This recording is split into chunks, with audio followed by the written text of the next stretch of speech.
Hasta hace algunas décadas, se creía que en tiempos de Cristo solo había aldeas y pueblos primitivos en el occidente de México, sobre todo por la aparente ausencia de grandes pirámides.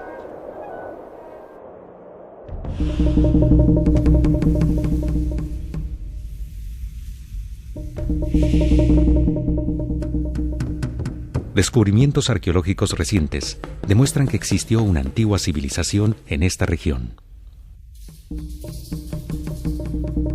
Las investigaciones del antropólogo Phil Weigand y la historiadora de arte Celia García, a partir de la década de los 70, revelaron la existencia de una sociedad cuyo distintivo principal es una arquitectura ceremonial trazada en forma de círculos concéntricos.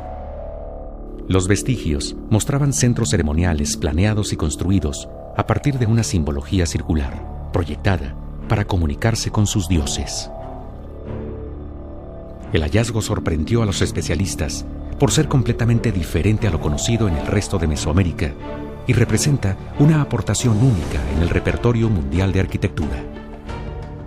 Las exploraciones de Weigand y García detonaron gran número de investigaciones por parte de una nueva generación de arqueólogos con una visión especializada en la arquitectura de círculos concéntricos. Hasta la fecha, se han identificado más de 2.000 sitios prehispánicos pertenecientes a esta cultura, así como 430 centros ceremoniales, distribuidos principalmente en Jalisco, pero con presencia en los actuales estados de Sinaloa, Nayarit, Colima, Zacatecas, Guanajuato, Michoacán y Querétaro.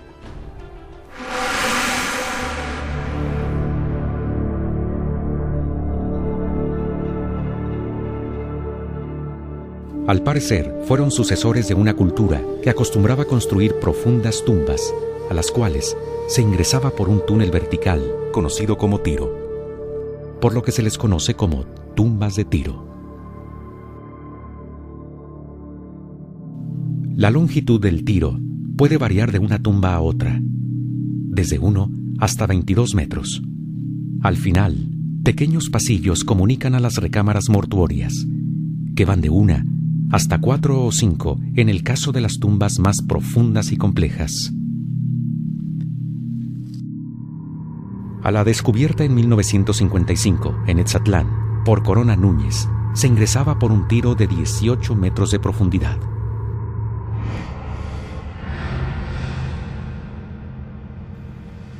Las paredes de tepetate, ceniza volcánica compactada, casi tan duras como la piedra, fueron labradas a mano con rudimentarias herramientas líticas. La construcción de la tumba implicó enorme esfuerzo de los trabajadores, así como un alto grado de riesgo y complejidad en la excavación. Aparte de las tumbas de Egipto, en el Valle de los Reyes, las tumbas del occidente de México son de las más complicadas del mundo, siendo las más monumentales de Mesoamérica. La presencia de escalones labrados es evidencia de que era un espacio funerario al que se ingresaba continuamente. La función de las tumbas de tiro no se limita a la simple disposición del cuerpo del difunto, como en el caso de los cementerios de uso común.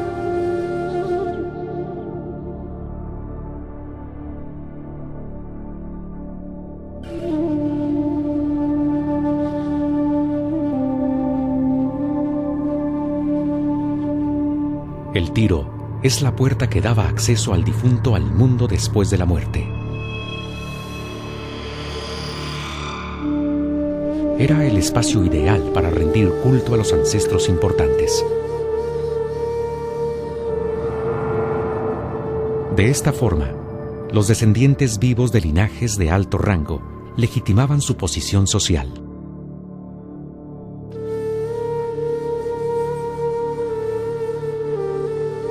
En complejos rituales y banquetes funerarios, hacían pública su relación consanguínea con antiguos gobernantes, personajes míticos o incluso dioses, lo que les daba el derecho a convertirse en los nuevos gobernantes. Junto a los difuntos se depositaban objetos personales que eran de su agrado, para otorgarles comodidades y seguridad como la que vivieron en esta vida.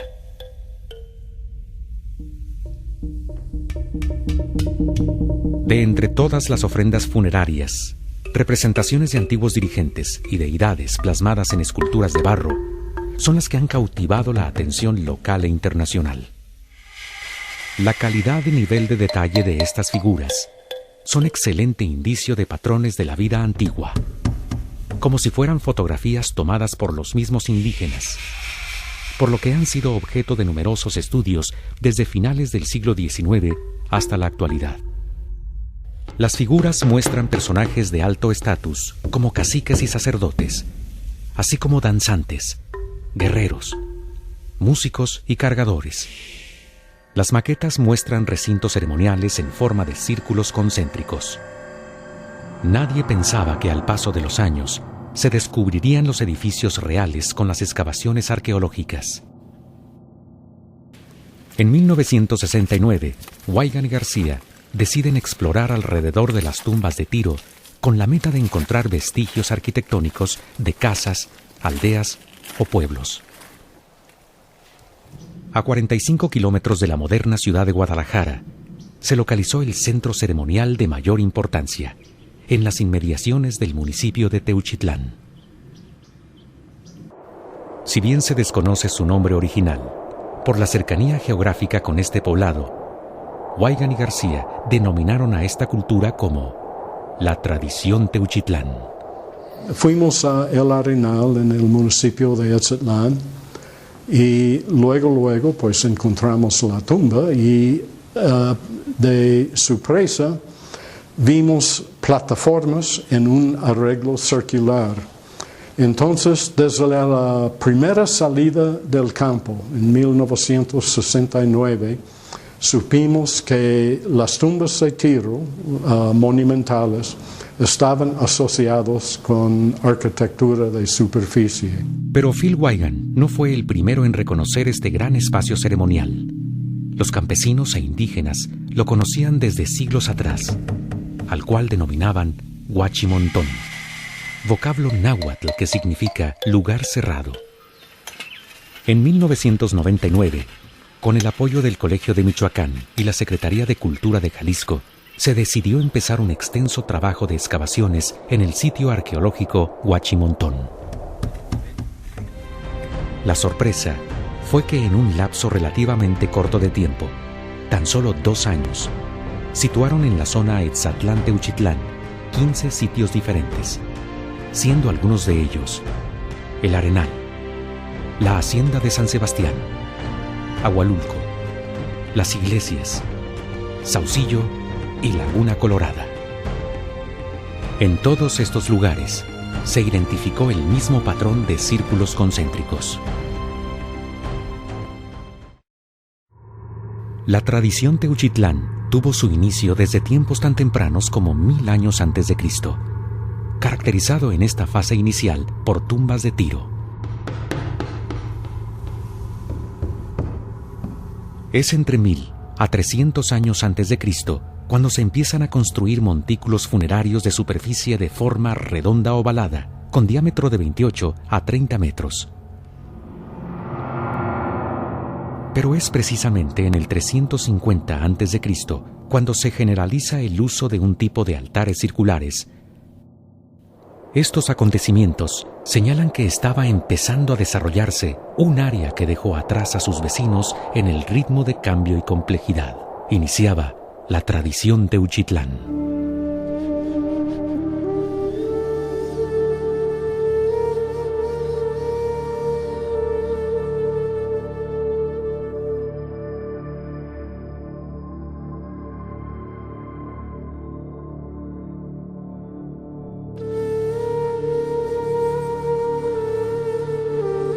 El recinto Huachimontón es el más complejo de todos. Cuenta con 10 conjuntos circulares, 2 juegos de pelota, 5 patios exteriores, una plaza mercado y una extensa zona habitacional. Su periodo máximo de construcción fue entre los años 350 a.C. hasta 350 después de Cristo.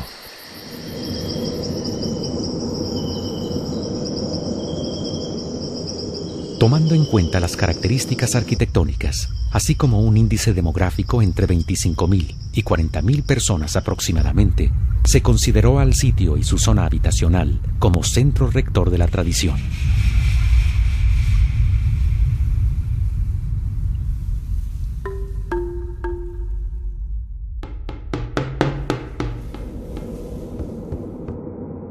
Base simbólica de la tradición Teuchitlán son sus edificaciones circulares. Para los antiguos mesoamericanos, el círculo es la representación perfecta del cosmos. Sin embargo, las posibilidades infinitas que ofrecen sus ángulos dificultan el análisis de implicaciones astronómicas en la arquitectura huachimontón.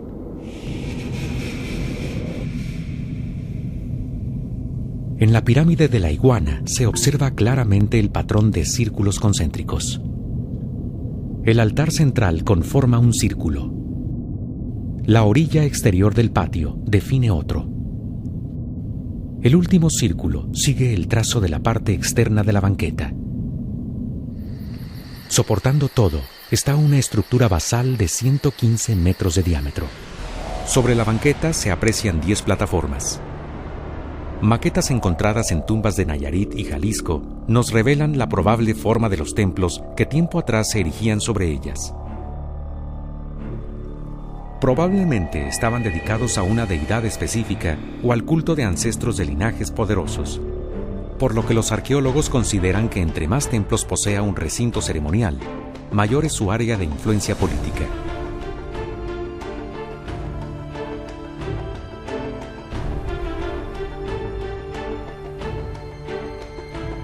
Los huachimontones estaban diseñados arquitectónicamente para atraer la vista hacia la pirámide central.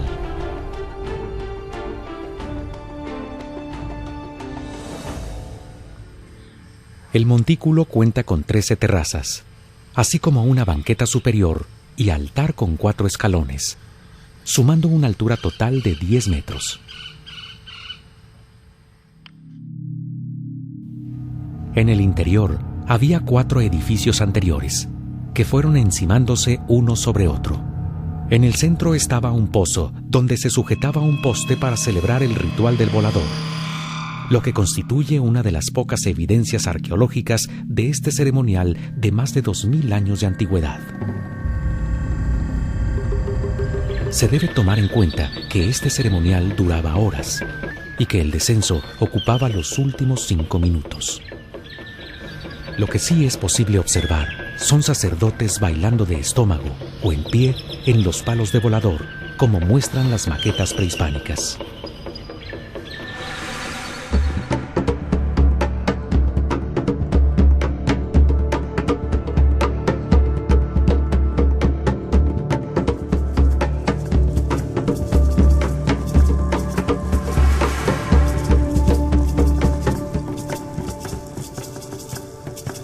El ritual del volador, en algunos casos, estaba asociado a otro conocido como el baile de la cadena, como se puede ver en el Códice Borbónico.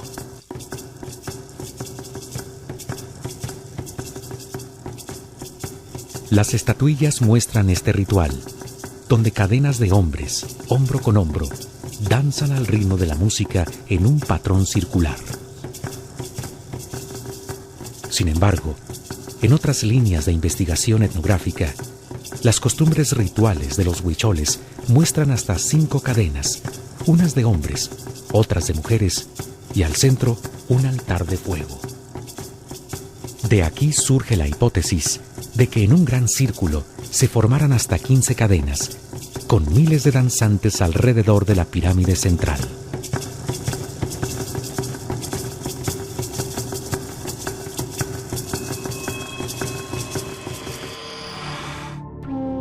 Entre los círculos 1 y 2 se ubica un juego de pelota monumental, conformado por 2 plataformas laterales y 2 plataformas de cabecera. Sus medidas exteriores son de 111 por 22 metros, mientras que la cancha mide casi 90 metros de largo y 9.5 metros de ancho. No era un deporte, más bien era el equivalente de las cortes y jurados actuales.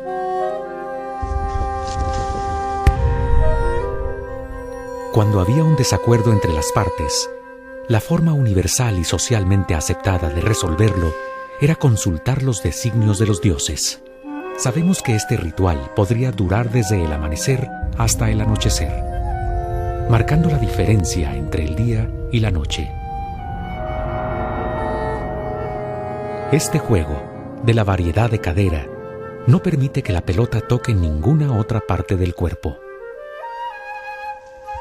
De ser así, representaría puntos extra para el adversario.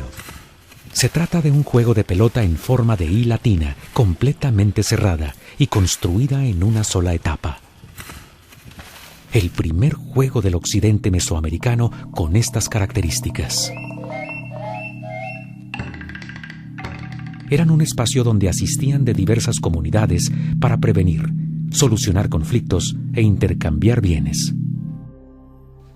Los estudios de más de 40 años, por parte de un numeroso grupo de arqueólogos, antropólogos e historiadores de arte, solo han descubierto a través de la ciencia una pequeña porción de la realidad, que en gran parte concurre en el terreno de la interpretación y las hipótesis.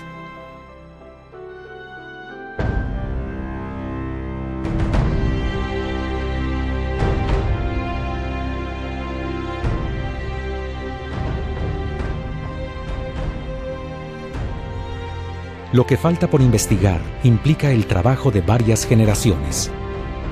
Cada descubrimiento, cada nueva veta de información es apasionante. Sin embargo, debemos flexibilizar nuestra mente a los cambios producidos por hallazgos recientes. Abrir los ojos a los vestigios de estas civilizaciones que son parte de nosotros mismos.